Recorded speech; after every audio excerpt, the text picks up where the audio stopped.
Assalamualaikum warahmatullahi wabarakatuh.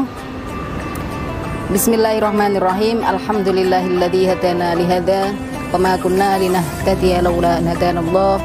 Rabbis shrah li sadri wa yassir li amri wahlul 'uqdatam min lisani yafqahu qawli, amma ba'd.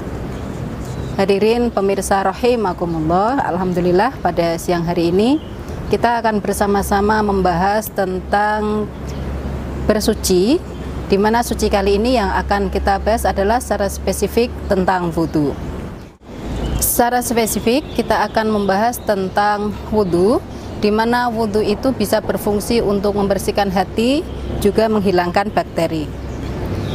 Seperti yang kita ketahui bahwa wudhu itu mempunyai rukun sejumlah 6, tetapi juga ada sunnah yang juga dilakukan di dalamnya.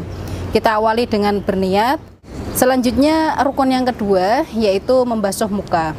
Secara filosofis kita tahu bahwa ketika orang itu membasuh muka, maka wajah kita akan bisa menjadi berseri kembali.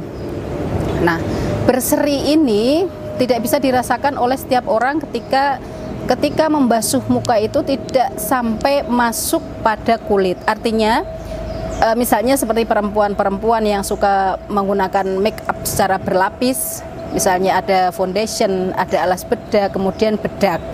Nah, itu perlu dikhawatirkan karena bisa saja ketika mereka membersihkan muka itu, kimia-kimia yang ada di dalam muka belum hilang. Nah, untuk itu sebelumnya harus kita bersihkan terlebih dahulu sehingga kotoran-kotoran atau kimia-kimia itu bisa dihilangkan dengan cara berwudu. Secara filosofis kita menjadi cerah kembali, tapi secara kesehatan kimia-kimia yang menempel di dalam wajah itu bisa hilang. Selanjutnya adalah membasuh tangan. Kita tahu tangan merupakan alat yang kita gunakan untuk memegang atau menyentuh dan lain sebagainya. Apa yang kita sentuh secara filosofis bisa kita hilangkan dengan cara membasuh tangan itu sampai kepada siku. Kita tahu juga siku itu sangat berfungsi untuk tangan. Tanpa siku, tangan itu bisa saja tidak bisa bergerak.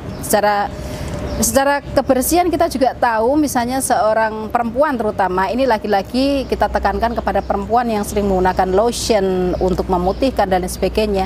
Kimia-kimia yang menumpuk itu bisa kita hilangkan. Selanjutnya yaitu membasuh sebagian kepala.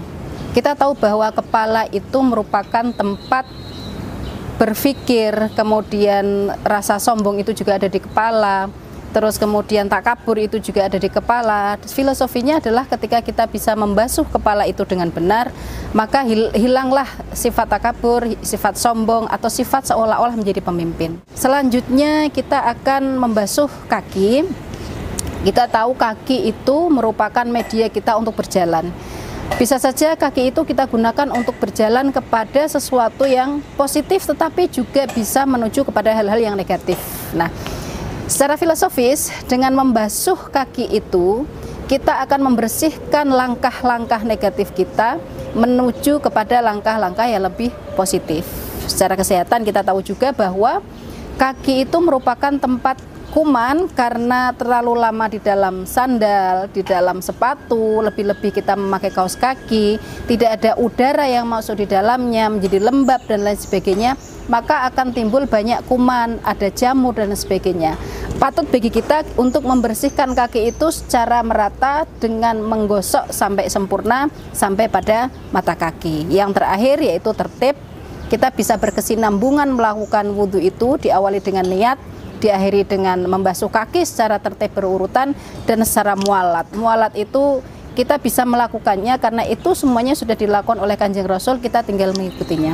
Demikian yang bisa kita sampaikan pada pertemuan siang ini, semoga bermanfaat. Wallahul muwaffiq ila aqwamit thoriq. Wassalamualaikum warahmatullahi wabarakatuh.